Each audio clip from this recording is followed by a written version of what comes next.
દુકાન આગળ છે, તો એમાં આવીને જોયું તો દુકાનનું થોડું શટર તૂટેલું, મકાનનો થોડો દરવાજો તૂટેલો. એના ભરોસે મેં આશા છોડી દીધી ઘરના માણસની થોડી તબિયતના કારણે કે ભાઈ આપણે હવે નવી શરૂઆત કરવાની, નવી મજૂરી કરશું. છોકરાઓ હવે ભણ્યા હતા તો એમના લગ્ન જેવા થયા છે, તો હવે ગયું તો હવે કેમ મળશે આપણને, છોડી દીધી આશા. આ સામેથી આવીને એમને અમને જાણ કરી કે ભાઈ આ રીતે બનાવ બન્યો છે અને એમને તમારા દાગીના તમારે શું કહ્યું છે. મારું છેલ્લે શબ્દમાં નીકળ્યું કે મારું ગોલ્ડ કહ્યું છે.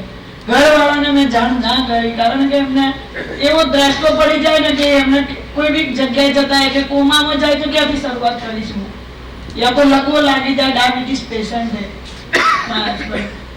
એ કારણથી છોકરાઓ હજી મેચ્યોર હવે બન્યા છે. મેં શરૂઆત હવે જ કરી, શરૂઆતથી એકલાથી, પણ આ લોકો આયા અને એમને બહુ જ મને સપોર્ટ કર્યો. बनासकांठा पुलिस अधीक्षक श्री अक्षय राज के मार्गदर्शन में हाल ही में आयोजित कार्यक्रम में चोरी हुए गहने एक महिला को सम्मान पूर्वक लौटाए गए. इस गरिमामय अवसर पर पालनपुर के विधायक श्री अनिकेत ठाकुर और पुलिस के वरिष्ठ अधिकारी उपस्थित रहे. तेरा तुझको अर्पण सिर्फ एक कार्यक्रम नहीं, यह है भरोसे की वापसी, सम्मान की पुनर्स्थापना. गुजरात पुलिस आपकी सेवा में, आपके साथ. કેવું ફીલિંગ થાય છે મળી ગયા પછી? જિંદગી મહેનત થાય છે ના થાય.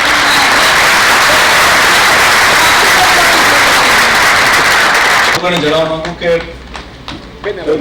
કદાચ આખા વર્લ્ડની અંદર જો કોઈ એક એવી જોબ છે કે જે તમને રિસ્પેક્ટની સાથે સાથે ઇન્ટરનલ સેટિસ્ફેક્શન આપે, તો હું કહી શકું કે પોલીસ સિવાયની એવી એક પણ નોકરી નથી કે જેમ કે આખી સેટિસ્ફેક્શન આપે.